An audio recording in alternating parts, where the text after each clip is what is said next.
shoot or will it blow up? That is the question. A few months ago, Bear and I were at our local Cabela's. We spotted this little firearm in the used rack. It's a Iver Johnson Cadet revolver and 22 Magnum. Today we're going to take it out and fire it for the first time and see how it does. It was actually $99. Really couldn't pass it up for $99. It's really in pretty remarkable condition. Fit and finish is okay. It's obviously no Smith & Wesson or Colt, but it's kind of a interesting little firearm and 22 Magnum. Kind of interesting how these little revolvers are loaded. This one has a loading gate. Some of your Iver Johnson revolvers I don't think did. The idea is you take the cylinder out to load it. This one technically could be loaded with the cylinder in place.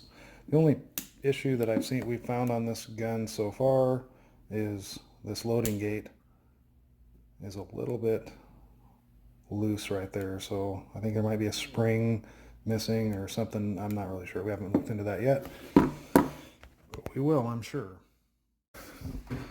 Some of your Iver Johnson revolvers, you had to take the cylinder out to load. This one you actually have to take the cylinder out to unload it, and you use the rod here. The cylinder rod actually is, I believe, designed to extract the spent casings. Look at the cylinder.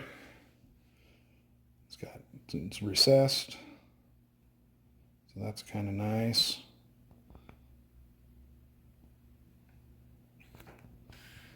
Let's see if we can focus in on that. It's in actually pretty good shape.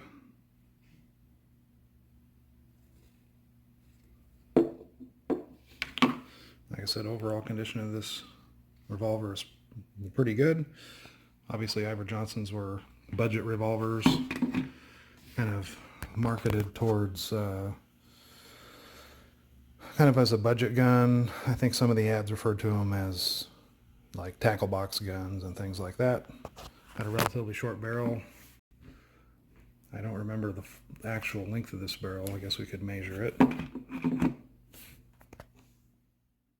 So the actual length of the barrel looks to be about 2.5 inches.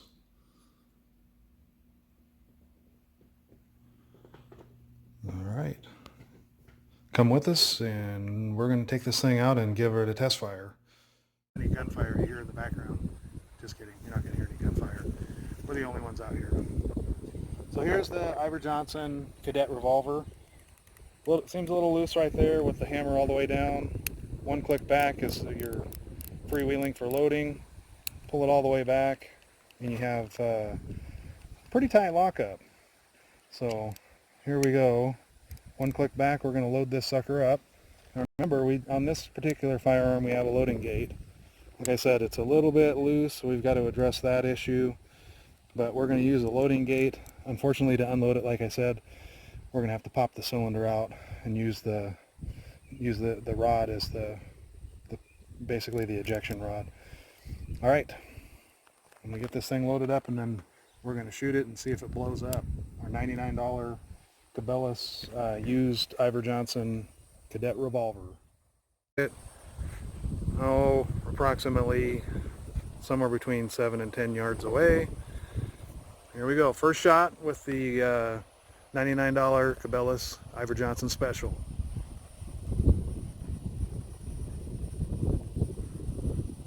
Wait, you're doing it? Yeah, we're hot. All right. We're hot.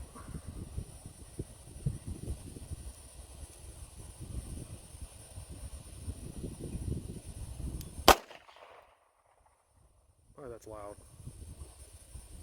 It's so low. It's low? Yeah. Okay. So what we have is it's a double action, single action basically a double action revolver. It's got a non-adjustable sights. It's got a just a groove in the back strap.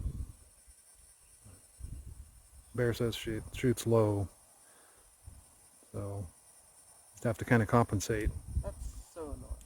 Yeah, that little ejection loading gate thing is annoying.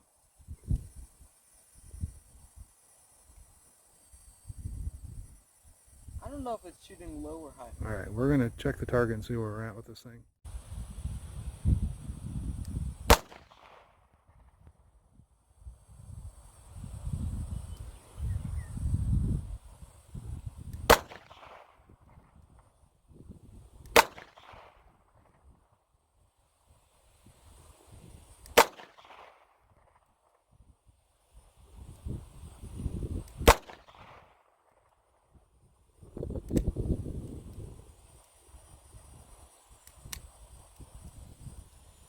I think it's a 9-shotter, so you're probably done. The way you unload these things is to pull the whole cylinder out. So, got one click back. I don't know if we have to go all the way back. Let me see. Pull this guy out. Open that. Pull the cylinder out. And then, like I said, use your rod as the ejection rod. So yeah, there we are. There's your cylinder. 1, 2, 3, 4, 5, 6, 7, 8. I think 9 fell out outside, didn't it?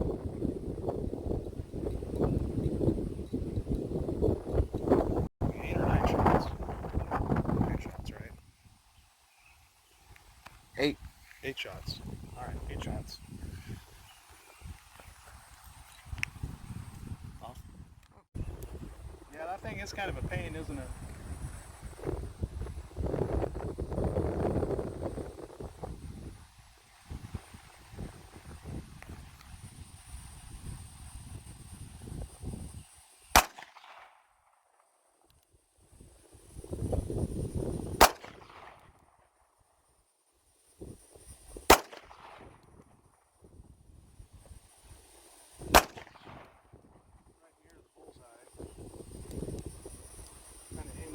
Low. Shooting single action, aiming low.